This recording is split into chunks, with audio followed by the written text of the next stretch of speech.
Chicken lollipop తినాలంటే రెస్టారెంట్కే వెళ్ళాలా అవసరమే లేదండి. మన ఇంట్లోనే హెల్తీగా హైజీన్గా తయారు చేసుకోవచ్చు.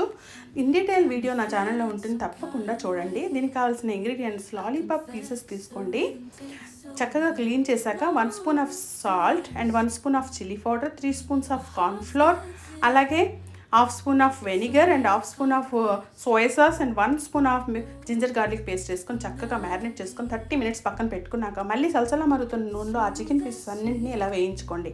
10 మినిట్స్ మీడియం ఫ్లేమ్ మీద వేయించండి. తర్వాత ఒక కళాయి తీసుకొని 10 to 15 వెల్లుల్లి క్లోవ్స్ని తీసుకొని వాటిని చిన్న చిన్న ముక్కలు కట్ చేసి దానిలో టమాటో కచప్ వేసుకోండి, half cup, 2 spoons of sugar వేసుకోండి. ఆ తర్వాత సోయా సాస్ కూడా హాఫ్ స్పూన్ వేసుకొని తర్వాత కార్న్ఫ్లోర్ని వాటర్లో కలుపుకుని అది కూడా వేసుకొని బాగా ఉడికాక చక్కగా మిక్స్ చేసుకోండి చికెన్ పీసెస్ అన్నింటికి పట్టేటట్టు.